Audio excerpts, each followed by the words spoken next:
AITA for offering to split the bill equally with the girl in a restaurant on a date. She wanted to pay me differently. So, I recently decided to jump back into the dating pool after taking a break for a while. You know, focusing on myself, working on my career, that whole spiel. Eventually, I figured, why not give online dating another shot? I signed up on one of the more popular apps, set up a decent profile with some good pictures, and added a description that, admittedly, might have been a bit blunt. I specifically mentioned that I prefer splitting bills on dates. I've always been of the mindset that first dates are a chance to get to know each other, not a financial commitment on my part. To me, it's about equality and fairness. If we hit it off, sure, I'll treat here and there, but on a first date, nah, I think we both come in on equal footing. Anyway, after a few days of swiping and small talk with various matches, I started chatting with this one girl. Let's call her Sarah.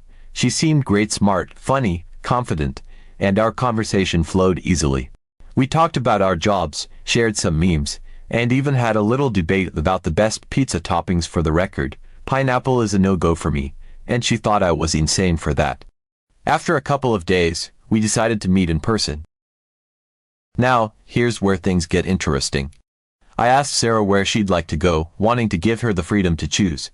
She immediately suggested this super fancy restaurant downtown, like one of those restaurants, the kind where the menu doesn't have prices listed, and you know you're going to need a small loan to afford dessert. It surprised me a little, but I figured, hey, she must really like this place, and maybe it'll make for a memorable first date. Besides, I thought, she's seen my profile and knows my stance on splitting bills, so there shouldn't be any awkwardness. I agreed, and we set a date for the following weekend. When the day came, I made sure to dress up a bit, nothing over the top, just a nice button-up and slacks. I got to the restaurant a few minutes early, checked in with the hostess, and waited. Sarah showed up right on time, looking amazing. I mean, seriously, she turned heads when she walked in. She had this confident energy about her that was really attractive, and I was already feeling optimistic about the night. We got seated at this cozy little corner table with a great view of the city. The ambience was perfect, dim lighting, soft music, the whole 9 yards. We started talking, and honestly, the conversation was great. She was funny, engaging, and we seemed to have a lot in common. When it came time to order, I decided to play it safe and chose a moderately priced dish of simple pasta. Sarah, on the other hand, went all out. She ordered the most expensive entree on the menu, plus a fancy cocktail and an appetizer. I noticed it, but I didn't say anything. I mean, it's her meal, and she should get what she wants, right? The food came, and it was incredible. We ate, we laughed, and for a moment, I thought this might actually turn into something special. Then the check arrived. That's when the vibe shifted. The waiter placed the bill discreetly at the edge of the table, sliding it onto the smooth white tablecloth with practiced ease, as if trying not to disturb the cozy atmosphere. I glanced at it out of the corner of my eye for a moment, hesitating before reaching for it. It wasn't one of those situations where I was worried about the total. I had a rough idea of what my order cost. I picked it up and flipped it open, my eyes scanning the neatly itemized list of dishes and drinks. There it was, her expensive entree, her fancy cocktail, my modest pasta, and a single drink. The total was steep, no doubt about it, but it wasn't shocking. It was what I had expected given the restaurant she chose. I pulled out my card, sliding it onto the leather folder without much thought. In my mind, this was straightforward. I'd cover my half, and she'd cover hers. No drama, no confusion.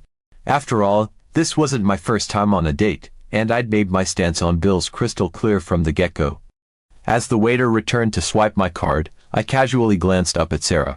She was still smiling, fiddling with the tiny clasp on her purse, her fingers moving absent-mindedly over the gold detailing. It didn't strike me as odd at first. I figured she was just waiting for her turn to handle her portion. When the waiter brought back the receipt, I signed it quickly and slid the bill folder back across the table, nudging it gently toward her side. "All set for my half," I said, keeping my tone light and casual, fully expecting her to follow suit. But she didn't move, not even a twitch. Instead, she kept fidgeting with her purse, her hands now dipping inside but not pulling anything out. Her eyes stayed fixed on the table for a few seconds longer than felt natural, and a flicker of awkwardness passed over her face. It was subtle, but I caught it. After a moment, I couldn't ignore the silence anymore. I tilted my head and asked, "Oh, did you forget your wallet?" She looked up at me, blinking a couple of times like she was trying to process what I'd just said. Her expression shifted from confusion to something closer to disbelief. "What do you mean?" she asked, her tone caught somewhere between a genuine question and mild annoyance. I blinked back, now just as confused as she seemed to be. The check," I said slowly, gesturing toward the folders still sitting in front of her. "I covered my half, I thought you'd." My voice trailed off as I watched her expression change again. Her lips curled into a small, incredulous smile, and then she cut me off mid-sentence with a soft laugh. "Wait," she said, leaning back in her chair slightly. "You're not paying for the whole thing?" That laugh and those words caught me completely off guard. I wasn't sure if I was more confused or stunned by her reaction. "No," I started, my voice laced with uncertainty. "I mean, I thought it was clear. My profile says I don't pay the full bill on first dates." I tried to keep my tone steady and matter-of-fact, but the way she was looking at me was throwing me off. She stared at me like I'd just suggested something completely outrageous, her brows furrowing slightly before lifting in disbelief. "You were serious about that?" she asked, her voice tinged with amusement and just a hint of indignation. "I thought it was a joke or something. Guys are supposed to pay on dates." There was something about the way she said it so matter-of-fact, like it was an unspoken rule etched into stone that made me pause. I took a breath, trying to gather my thoughts before responding. "I mean," I said, carefully choosing my words, "I'm happy to pay my share, but I've always been upfront about splitting the bill." "I thought you'd seen that on my profile." I gave her a small, almost apologetic smile, hoping to diffuse whatever tension was starting to build. But she wasn't having it. Her expression shifted again, her eyes narrowing slightly as she leaned back in her chair and crossed her arms. "Well," she said, her voice dropping to a flatter, more exasperated tone, "I didn't bring any money. I thought you'd handle it." That sentence hit me like a ton of bricks. Who goes to a high-end restaurant without at least bringing something? I tried to keep my cool and said, "I'm not trying to make this awkward, but I didn't plan to pay for everything. I assumed we were on the same page." She gave me this incredulous look and said, "Wow. So, you're just going to leave me hanging here?" I was at a loss for words. "I'm not leaving you hanging. I already paid for my half. I didn't expect to cover the whole thing." She crossed her arms and said, "Unbelievable. You're really going to make this a thing?" At this point, I could feel the tension radiating from the table. The waiter was hovering nearby, pretending to rearrange cutlery but clearly eavesdropping. I said, "Look, I'm sorry if there was a misunderstanding, but I think it's fair for us to split the bill." She sighed dramatically, grabbed her purse, and said, "Whatever, I'll figure it out." She walked over to the waiter, and I'm guessing she explained the situation, because he came back a few minutes later with a more serious look on his face. I stayed at the table, feeling both frustrated and embarrassed. Eventually, Sarah came back, grabbed her things, and said, "You know what? Do not count on a pleasant continuation of this evening. This was ridiculous." I tried to salvage the situation one last time. "I didn't mean for this to go badly. I thought we were clear about expectations." She just scoffed and said, "Good luck finding someone else who will deal with this nonsense." Then she walked out. I sat there for a minute, stunned. The night had gone from great to disastrous in record time. On the way home, I couldn't stop replaying the whole thing in my head. Did I mess up? Was I wrong to stick to my principles? Or was it unreasonable for her to assume I'd cover everything without even bringing money? I'm still processing it. What do you guys think? Am I the asshole here, or was she out of line? Update. Hi, everyone. I wasn't planning to post again, but something unexpected happened, and I felt like I had to share this bizarre update. So, after the disaster of a first date I told you about, I honestly thought that was it. I unmatched her on the dating app, chalked it up as a lesson learned, and moved on. I didn't expect to hear from Sarah again. In fact, I was relieved she clearly wasn't on the same page as me about expectations, and I figured it was better to just leave it at that. But then, out of nowhere, a few days later, I get a text. It's Sarah. I almost didn't believe it at first because the way things had ended on our first date was nothing short of a train wreck. She had been so adamant about how ridiculous my behavior was, her words, not mine, that I assumed there was no coming back from it. Yet here she was, messaging me as if nothing had happened. Her text was casual, even friendly. She started with a simple "Hey, how are you?" The kind of message you'd send to an old friend or a coworker you hadn't seen in a while. Not the kind of message you'd expect from someone who stormed out of a restaurant after refusing to pay for her meal. I stared at my phone for a solid minute, my thumb hovering over the screen as I debated whether or not to reply. On one hand, the memory of that awkward, tension-filled night was still fresh in my mind. On the other hand, curiosity gnawed at me. Why was she reaching out now? Was she trying to apologize, or was this some kind of strange power move? Against my better judgment, I responded with a polite but cautious message, and to my surprise, the conversation quickly took off. What stood out to me was how effortlessly charming she was. It was almost disarming. She acted like the past incident didn't exist at all, as if the disastrous first date was some kind of fever dream we'd both imagined. She didn't bring up the restaurant or the check. Instead, she focused on light, friendly topics, asking how my week had been and even cracking a few jokes. The more we talked, the harder it became to reconcile this version of Sarah with the one who had called me a child for not paying her bill. Then, she dropped a bombshell. She told me she'd been thinking about me and missed talking to me. I'll admit, I was caught off guard. Part of me wanted to call her out right then and there, to ask how she could miss me after walking out of our date in a huff. But the way she spoke, it felt like she was genuinely trying to smooth things over. Her tone was warm, almost vulnerable, and I couldn't help but wonder if maybe, just maybe, she regretted how things had played out. What completely threw me off, though, was her next suggestion. She wanted to go out with me again. Not just anywhere, but to the same restaurant. I actually had to reread the message to make sure I hadn't misunderstood. The same restaurant. The one where everything had gone so sideways the first time. It was such an unexpected request that I couldn't help but laugh. Who in their right mind suggests going back to the scene of the crime, so to speak? I thought maybe she was joking, but as the conversation went on, it became clear she was serious. She said it would be fun and assured me that things would be better this time because we knew each other a bit better now. I had to admit, her confidence was impressive, if nothing else. Still, I wasn't about to dive back in without addressing the elephant in the room. I told her straight up that I didn't mind meeting her again, but it couldn't be like last time. She brushed it off with ease, telling me not to even think about it and promising that everything will be fine. Her tone was so casual and dismissive that I found myself wondering if she truly understood what had gone wrong on the first date or if she was just hoping I'd forgotten. Either way, she seemed so genuinely eager to see me again that I thought, why not? Maybe I was overthinking the whole thing. Maybe she really had reflected on what happened and wanted to start fresh. Or maybe she was just looking for company and was willing to overlook the past to get it.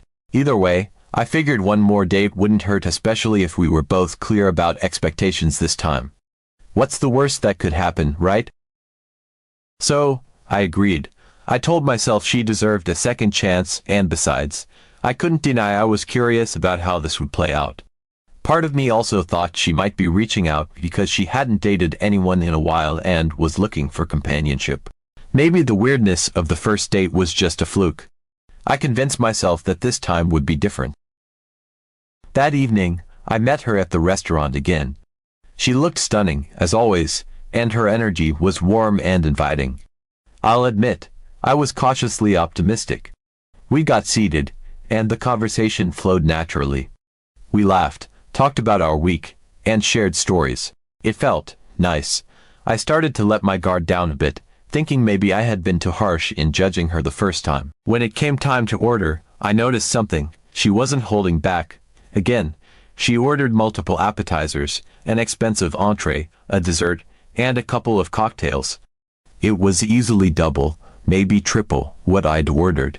I kept my cool, though. I figured as long as she understood we were splitting the bill, it didn't matter what she got. From time to time, she dropped hints about how she was looking forward to a fun night and how she hoped the evening would have a nice ending. I picked up on what she was implying, but I brushed it off. I wasn't about to make assumptions or let that influence anything. I was here to see if we could genuinely connect, not to fall into some transactional setup. The meal went on, and everything seemed fine.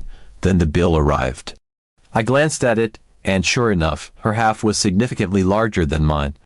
But I didn't say anything at first. I took out my card, paid for half, and slid the check toward her.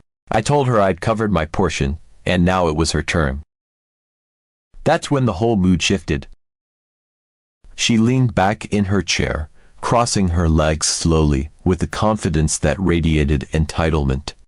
Her lips curled into a faint smirk, a look that was equal parts playful and condescending.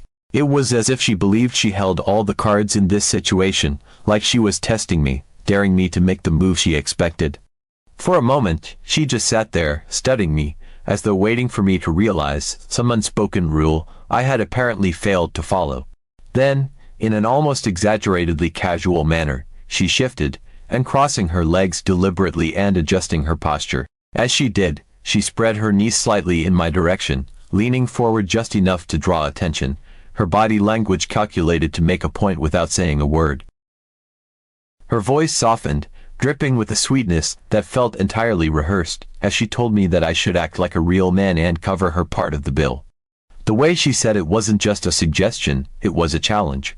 Her tone was gentle, almost seductive, but there was an undeniable edge of smugness to it, as though she was certain this would be the moment I caved. She spoke as if she was handing me an opportunity to redeem myself in her eyes, fully expecting me to fold under the pressure of her charm. It was so blatant, so utterly calculated, that I had to fight the urge to laugh at the absurdity of it all. She didn't stop there. Her words came with a veiled promise, one she clearly thought would seal the deal.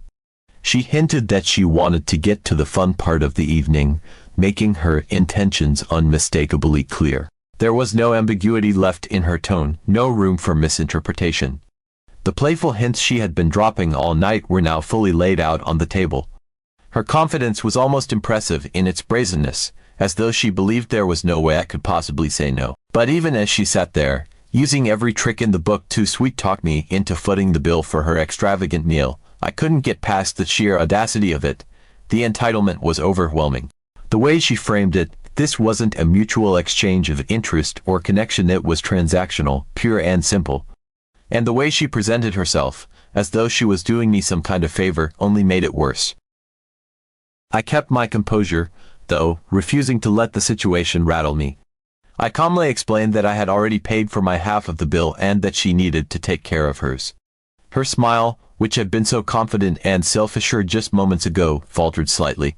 It wasn't a dramatic change, but there was a flicker of something behind her eyes: shock, disbelief, maybe even irritation. It was as if she couldn't process the fact that I wasn't falling into line with her expectations.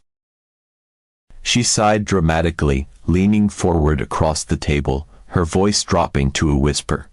She told me, in an almost conspiratorial tone, that she didn't have her wallet with her. Her words were deliberate and slow, as though trying to make the situation sound less like an inconvenience and more like an opportunity. Then, with a coy smile, she added that she could pay me differently. The implication was clear, and the way she said it, playful, teasing, with just a hint of mockery, made it all the more uncomfortable. The sheer audacity of the moment hit me like a wave. It wasn't just the words she chose or the tone she used. It was the way she delivered it, as though this was all part of some game she thought she was winning. Her confidence in her ability to manipulate the situation was so blatant it was almost fascinating, like watching someone bluff their way through a high-stakes poker game without realizing their opponent had already called them out. It wasn't seductive, it wasn't endearing. It was transactional, calculated, and deeply unsettling. But I didn't back down. I told her that she ordered a lot much more than me and it was only fair she pay her share. For a moment, she just stared at me, her expression unreadable. Then, out of nowhere, she reached into her purse and pulled out her wallet. She paid the bill, threw down the receipt, and stood up abruptly. She looked down at me with this icy glare and said, "You're still a child." It's too early for you to be asking women out." Before I could even respond, she turned and walked out of the restaurant without looking back. I sat there for a moment, completely stunned. The whole thing felt surreal. The most baffling part, I didn't even ask her out. She was the one who texted me. She was the one who wanted to go to the restaurant. She was the one who expected me to cover her extravagant meal. I left the restaurant that night feeling a mix of frustration, disbelief, and relief. Frustration because the whole situation was so unnecessary, disbelief at her nerve, and relief that I wouldn't have to deal with her again. Safe to say, there won't be a third date.